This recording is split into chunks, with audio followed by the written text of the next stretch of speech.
le pouvoir implacable d'un tsunami ne transforme pas seulement les paysages, il révèle aussi des secrets que la nature et le temps ont gardés cachés.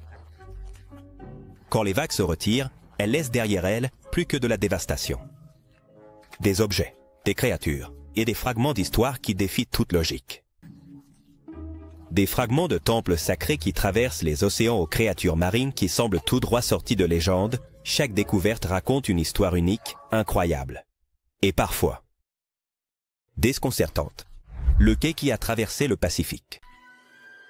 Il est difficile d'imaginer qu'un tsunami puisse déplacer quelque chose d'aussi colossal qu'un quai entier, mais c'est exactement ce qui s'est passé après le dévastateur tsunami au Japon en 2011. Ce n'était pas n'importe quel quai. Il s'agissait d'une structure rectangulaire de 20 mètres de long, faite de béton et de métal, conçue pour résister aux dures conditions de l'océan. Cependant, la nature avait d'autres plans pour lui. Le quai a été emporté par la mer depuis son emplacement d'origine au Japon et presque un an plus tard, il a terminé sur la côte de Portland, dans l'Oregon, aux États-Unis. Son apparition fut aussi inattendue qu'impressionnante. Non seulement pour le temps qu'il a mis à compléter son voyage, mais aussi parce qu'il a survécu. Pour un voyage aussi long, sans se désintégrer ni sombrer. Cela a laissé les experts et les habitants émerveillés par la force du tsunami qui l'a propulsé. Et par les courants océaniques qui l'ont conduit à sa destination finale. Le quai portait des marques indiquant son origine à Shibata, au Japon, confirmant son histoire. Lorsqu'il a été découvert, il était recouvert de goémons et d'algues, un témoignage du long temps qu'il a passé à flotter dans l'océan. Bien que cette histoire puisse sembler une curiosité isolée, en réalité, c'est un rappel du pouvoir dévastateur des tsunamis et de la façon dont ils peuvent déplacer de grands objets sur des distances incroyables. Les experts en océanographie ont étudié cet événement pour mieux comprendre les courants qui ont aidé le quai à traverser le Pacifique. Le mystère des anneaux en or. Lorsque les vagues du tsunami qui a frappé le Japon en 2011 sont revenues à la mer, elles ont laissé derrière elles une découverte surprenante. Une grande quantité d'anneaux en or. Bien que l'apparition de bijoux ne soit pas tout à fait rare après des désastres de cette ampleur, ce qui a attiré l'attention, c'est la quantité trouvée. Quelque chose d'inédit. Ces anneaux étaient éparpillés sur une plage japonaise, brillant au soleil comme s'ils étaient des trésors oubliés. Les habitants et les secouristes qui travaillaient dans la région ont été confrontés à cette scène inattendue, ce qui a généré de multiples théories sur son origine. Certains ont suggéré qu'ils auraient pu être emportés depuis une bijouterie locale, tandis que d'autres ont évoqué la possibilité qu'ils appartiennent à des collections privées perdues dans la catastrophe. La découverte a également suscité un débat intéressant sur les trésors que la mer cache et restitue après des événements catastrophiques. Les tsunamis ont la capacité de déplacer des objets d'une manière qui défie la logique, et dans ce cas, il semblait que les vagues avaient rassemblé ces anneaux spécifiquement pour être découverts. La scène évoquait des images de contes de pirates, où les trésors apparaissent de manière inattendue sur les plages. Bien que certains aient réussi à identifier l'origine des anneaux et à les rendre à leurs propriétaires, d'autres sont restés non réclamés, devenant des mystères qui suscitent encore la curiosité des chercheurs et de ceux qui visitent la plage. Les images des anneaux éparpillés sur le sable se sont également viralées sur les réseaux sociaux, alimentant des histoires et des rumeurs sur leur origine. L'énigme du poisson-rame. Connu comme l'un des poissons osseux les plus longs de l'océan, c'est une créature qui préfère vivre dans les profondeurs. C'est pourquoi, quand ils ont commencé à apparaître en masse sur les côtes du Japon, après le tsunami de 2011, les habitants et les scientifiques étaient perplexes. Ce phénomène a suscité l'étonnement, et pour certains, même la peur, en raison de la superstition qui entoure cette créature marine. Dans le folklore japonais, le poisson-rame est associé aux tremblements de terre et aux tsunamis, gagnant le surnom de messager du palais du dieu de la mer. Son apparition près des côtes est souvent interprétée comme un avertissement qu'un désastre naturel est imminent. Même si cela peut sembler une superstition, les scientifiques ont trouvé quelques indices qui pourraient étayer cette théorie. Des observations massives de poissons-rames ont été enregistrées avant des tremblements de terre majeurs, comme le dévastateur tremblement de terre de Tokyo en 2011. Dans les jours précédant ce désastre, de nombreux poissons-rames ont été signalés sur les plages, ce qui est extrêmement inhabituel. Ces créatures, qui vivent généralement à des profondeurs allant jusqu'à 1000 mètres, s'aventurent rarement près de la surface. Les experts suggèrent que les changements de pression sous-marine, provoqués par des mouvements tectoniques, pourraient avoir altéré leur comportement, les amenant vers les côtes. En 2019, une situation similaire s'est à nouveau produite au Japon. Des dizaines de poissons-rames se sont retrouvés échoués sur les plages, relançant le débat entre superstition et science. Le voyage du bateau scolaire. Le tsunami qui a frappé le Japon en 2011. Il a laissé derrière lui une série de découvertes surprenantes, mais peu étaient aussi émouvantes que celle d'un bateau scolaire japonais qui est apparu, 2 ans plus tard, sur les côtes de Californie. Cette embarcation, utilisée par des élèves d'un collège, a été emportée par la puissante vague et s'est retrouvée à la dérive, entamant un voyage inattendu à travers l'océan Pacifique. Lorsque le bateau a été découvert sur la côte américaine, il était couvert de balanes et d'autres signes de son long séjour dans l'eau. Son état détérioré ne faisait que mettre en évidence l'ampleur du désastre qu'il avait mis en mouvement. Cependant, son apparition est devenue un symbole de connexion entre deux pays, séparés par des milliers de kilomètres.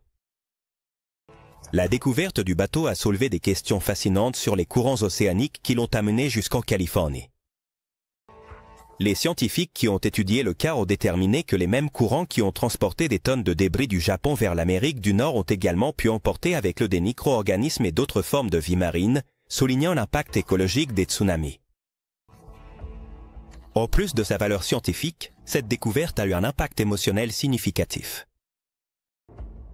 Pour les Japonais, le bateau représentait un rappel des vies et des rêves qui ont été perdus ou suspendus après le désastre.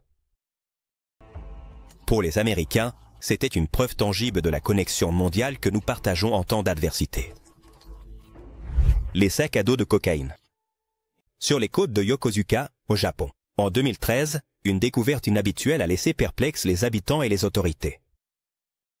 4 sacs à dos remplis de cocaïne. Cette découverte, qui semblait tout droit sortie d'un thriller, fut l'une des plus choquantes indirectement liées au tsunami de 2011.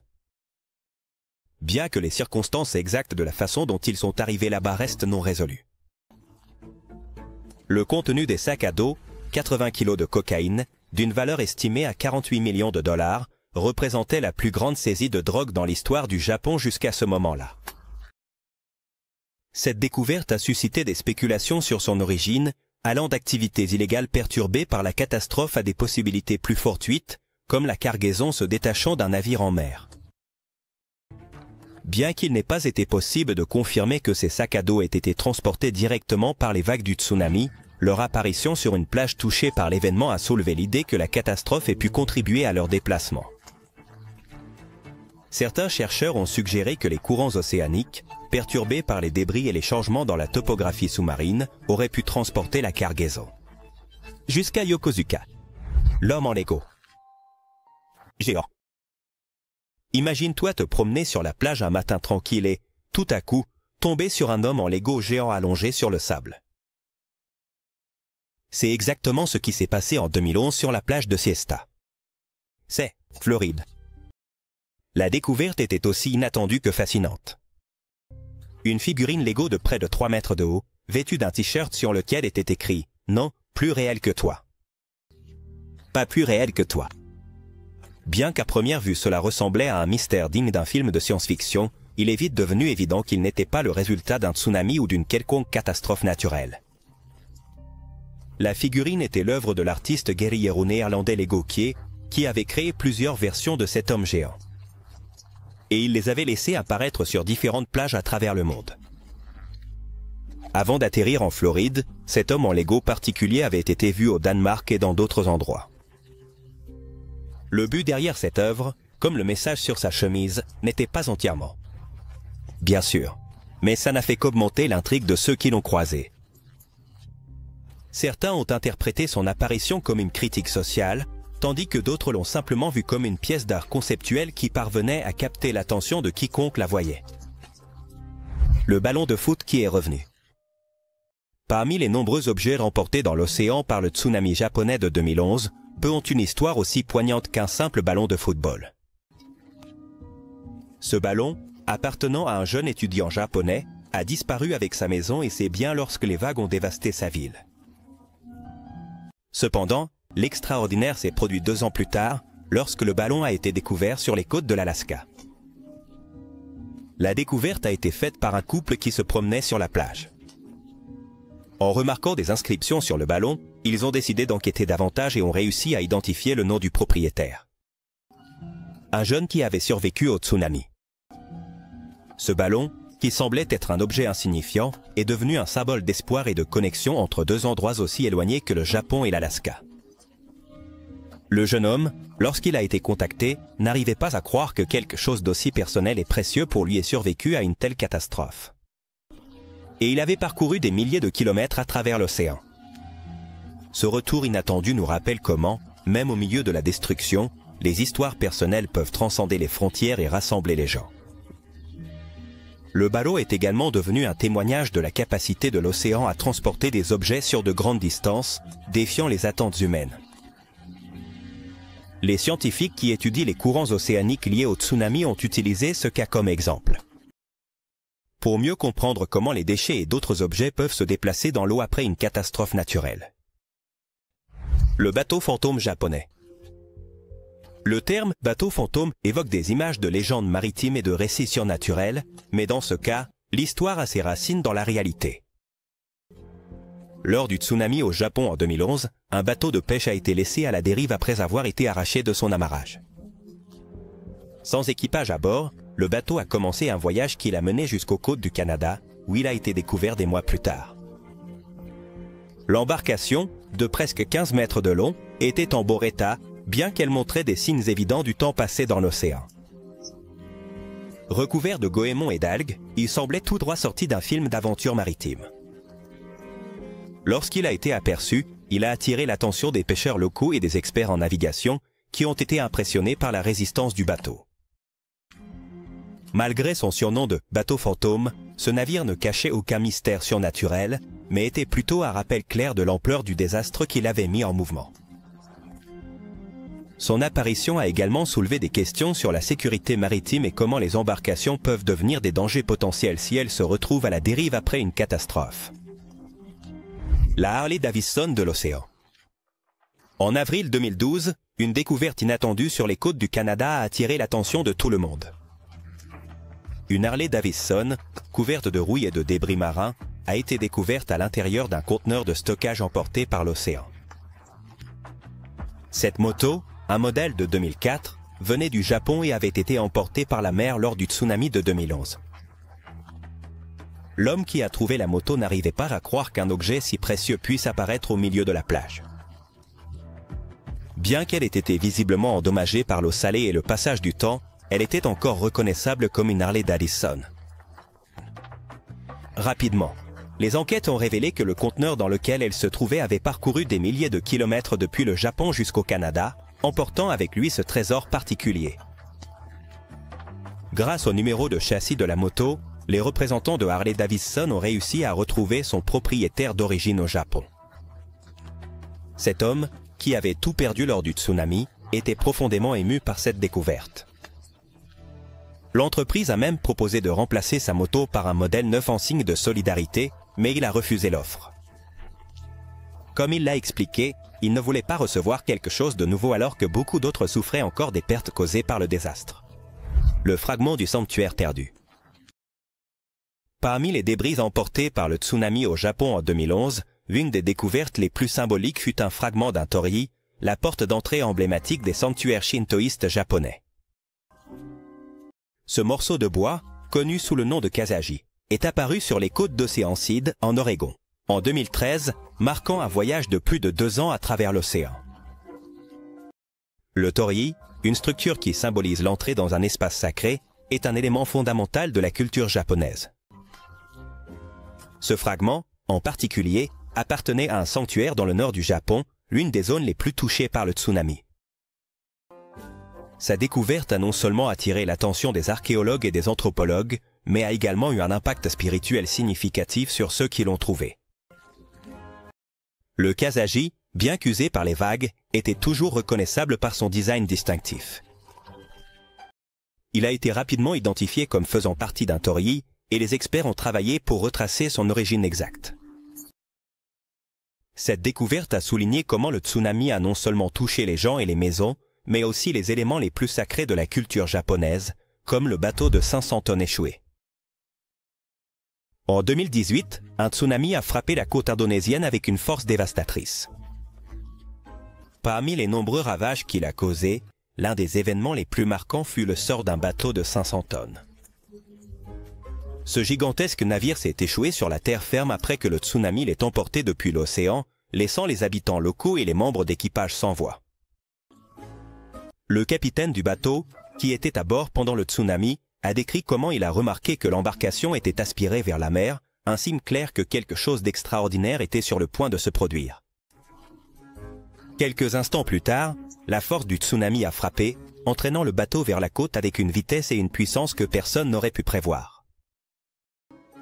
Le navire a finalement heurté plusieurs bâtiments côtiers avant de s'échouer, sur terre. Entreprise.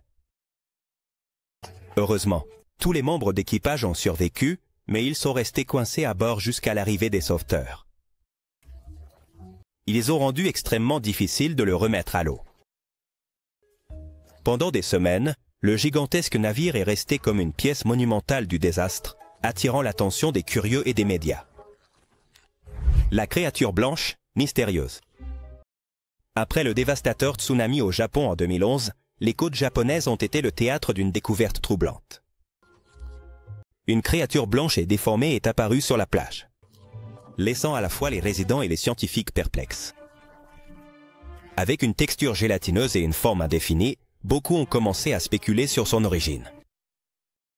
Les théories n'ont pas tardé à surgir. Certains ont suggéré qu'il s'agissait d'une espèce marine inconnue, tandis que d'autres ont émis l'hypothèse qu'il pourrait s'agir d'un calmar géant, d'un type de méduse jamais vu auparavant ou même d'un organisme muté en raison des changements environnementaux causés par le tsunami.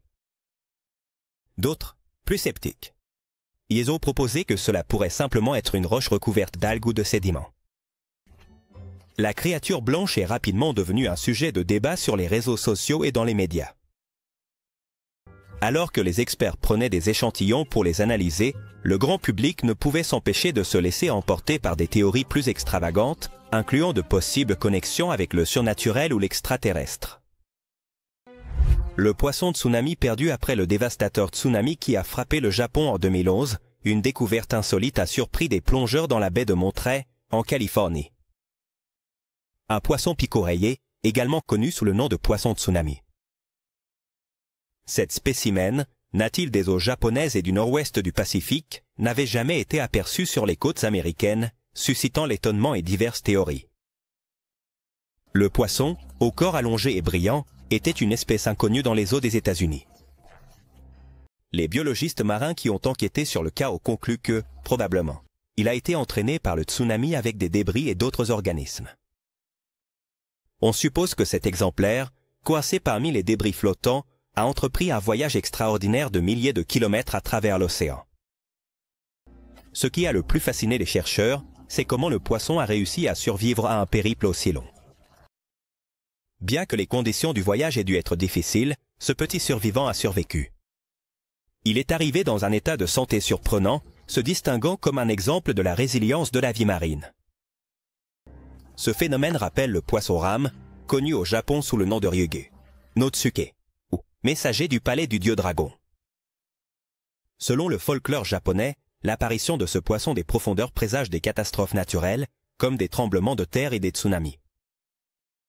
Cette croyance s'est renforcée après le tremblement de terre et le tsunami de 2011, lorsque de nombreux aperçus de poissons rames ont été signalés sur les côtes japonaises. Le panneau du village revenu. Le 11 mars 2011, un tsunami dévastateur a frappé la côte nord-est du Japon, laissant derrière lui une traînée de destruction et de pertes. Parmi les innombrables objets remportés par les vagues, un en particulier renferme une histoire d'incroyable périple et de profonde signification. Un panneau en bois de presque 3 mètres de long, appartenant au complexe résidentiel Shimano-koshi, dans le village côtier de Tanojata, dans la préfecture d'Iwate. Ce symbole de l'identité communautaire a été arraché de son emplacement par la fureur de la mer, et son emplacement est resté inconnu pendant plus de 2 ans. C'était un mystère. en octobre 2013, à environ 6000 km de là, sur la plage de Kauku, à Hawaï. Des habitants ont trouvé le panneau. Bien que usés par le temps et le sel, les inscriptions en japonais étaient encore lisibles, ce qui a permis d'identifier leur origine. La découverte a été communiquée aux autorités et en juillet 2014, le panneau a entrepris son voyage de retour vers le Japon. À son arrivée à Tanohata, il a été restauré et réinstallé à son emplacement d'origine, servant de puissant symbole de résilience et d'espoir pour la communauté. La ville perdue découverte. En 2005, un tsunami a frappé les côtes de l'Inde avec une force dévastatrice, ravageant des villages et des communautés entières. Cependant, au milieu de la destruction, une découverte inattendue a émergé. Les vestiges d'une ancienne ville qui était restée cachée sous l'eau pendant des siècles. Cette découverte a surpris les archéologues et les habitants locaux qui n'arrivaient pas à croire ce qu'ils voyaient. Les vagues du tsunami avaient déplacé de grandes quantités de sédiments et de sable, révélant des structures rocheuses avec des fresques sculptées complexes. Ces ruines, qui comprenaient des temples et des bâtiments, faisaient partie d'une ville que les historiens pensaient perdue à jamais. Les premières recherches ont indiqué que la ville pourrait dater de plusieurs siècles, appartenant à une civilisation avancée qui habitait la région. Cette découverte archéologique est rapidement devenue une priorité pour les experts qui ont commencé des fouilles détaillées, pour mieux comprendre l'histoire et l'ampleur de la ville. Les sculptures et les motifs trouvés sur les structures étaient impressionnamment détaillés, montrant des scènes de la vie quotidienne, des rituels religieux et des événements historiques. La mosquée qui a résisté. En 2004, un tsunami dévastateur a frappé l'Indonésie, laissant derrière lui une traînée de destruction massive. Cependant, au milieu de la dévastation, un bâtiment est resté miraculeusement intact, une mosquée qui se trouvait au cœur du désastre. Cette découverte a non seulement surpris les survivants, mais elle est aussi devenue un symbole de résistance et d'espoir. La mosquée, construite des décennies auparavant, avait résisté à l'assaut des vagues géantes, tandis que tout autour avait été rasé. Sa structure a à peine subi des dommages mineurs, tandis que les bâtiments environnants ont été réduits en décombres. Ce fait a suscité l'admiration et la dévotion des habitants qui ont vu dans la mosquée un signe divin. Dans les jours et les semaines qui ont suivi le tsunami, la mosquée est devenue un refuge pour les survivants, un lieu où les gens pouvaient chercher du réconfort spirituel et physique. Pendant que les efforts de sauvetage et de reconstruction avançaient. La mosquée est restée comme un phare d'espoir pour la communauté, un rappel que même dans les pires tragédies, des histoires de force peuvent émerger. La bouée géante perdue. En 2019, une bouée géante est apparue de manière inattendue sur une plage de Floride. Cet objet, couramment utilisé pour la signalisation maritime, a surpris les riverains. Pas seulement à cause de sa taille imposante, mais aussi à cause des questions qu'elle soulevait sur son origine. Une enquête plus approfondie a révélé que la bouée s'était détachée de son emplacement d'origine en 2017 et avait passé 2 ans à la dérive dans l'océan, avant d'atteindre sa destination finale.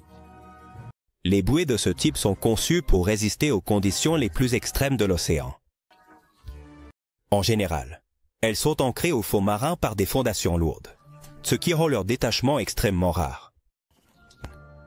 Cependant, les scientifiques pensent qu'un phénomène météorologique extrême, comme un mini-tsunami ou une tempête intense, aurait pu être responsable de son détachement. La bouée était en bon état structurel malgré son long voyage. Sa surface était couverte de goémons et d'algues, ce qui indiquait le temps qu'elle avait passé à flotter dans l'eau. Pour les habitants de Floride, son arrivée a suscité beaucoup de curiosité. Et beaucoup se sont approchés pour prendre des photos et spéculer sur la façon dont elle était arrivée là. La horde d'étoiles de mer. En 2018, les côtes du Royaume-Uni ont été le théâtre d'un phénomène aussi inhabituel qu'inquiétant. Après une série de tempêtes violentes, des milliers d'étoiles de mer et d'autres créatures marines ont été retrouvées échouées sur les plages. Cette scène, qui semblait tout droit sortie d'un film apocalyptique, a laissé les résidents et les scientifiques perplexes. Les étoiles de mer. Elles étaient éparpillées sur des kilomètres de côte, formant un tapis de corps marins sans vie. À leur côté, on a trouvé des crabes, des moules et d'autres espèces entraînées par les vagues. Les experts ont expliqué que l'événement avait été causé par les tempêtes intenses qui avaient perturbé les écosystèmes sous-marins, entraînant ces créatures vers la surface et, finalement, vers les plages. Cet événement a également souligné l'impact du changement climatique sur les océans. Les tempêtes de plus en plus fréquentes et intenses causent des ravages dans les écosystèmes marins, déplaçant des espèces et perturbant l'équilibre naturel des côtes. Les étoiles de mer, qui se trouvent normalement au fond de l'océan, sont particulièrement vulnérables à ces changements drastiques. Les boulets de canon déterrés. En 2019, après le passage de l'ouragan Dorian sur la côte de Caroline du Sud, une découverte surprenante a laissé les habitants sans voix. 2 boulets de canon de l'époque de la guerre civile ont émergé du sable sur la plage de Follet. Cette découverte était une connexion inattendue avec le passé, déterré par la force de la nature. Les boulets de canon, couverts de rouille et clairement anciens, ont été découverts par un couple qui cherchait des coquillages et des artefacts marins après l'ouragan. Sa taille et son poids laissaient clairement entendre qu'il s'agissait de véritables reliques historiques, ce qui a suscité un intérêt immédiat tant chez les locaux que chez les historiens. Inquiet à l'idée que les boulets de canon puissent encore être dangereux, le couple a contacté les autorités. Des équipes spécialisées se sont rendues sur place pour les inspecter et s'assurer qu'elles ne représentaient aucun risque d'explosion. Heureusement, les boulets de canon se sont révélés inoffensifs. Bien que leur découverte ait été un rappel que même des siècles plus tard, des artefacts de guerre peuvent ressurgir. La créature humanoïde en Chine. Après un tsunami sur les côtes de Chine, une vidéo virale a laissé les gens du monde entier stupéfaits. On affirmait qu'une créature humanoïde était apparue sur la plage. La silhouette, qui semblait avoir des traits vaguement humains et une texture gélatineuse, est rapidement devenue un phénomène sur les réseaux sociaux. C'était un extraterrestre, une espèce marine inconnue, ou simplement un rocher à la forme inhabituelle. Les théories n'ont pas tardé à surgir. Certains ont soutenu qu'il pourrait s'agir d'un organisme inconnu, entraîné par le tsunami depuis les profondeurs de l'océan. D'autres ont suggéré qu'il s'agissait d'une farce élaborée, ou même d'une tentative d'attirer l'attention avec un montage. Cependant, les experts ont analysé les images et ont conclu que la créature était probablement un animal marin en décomposition. Comme une baleine ou un calamar géant qui aurait subi des déformations à cause du temps et des conditions extrêmes de l'eau.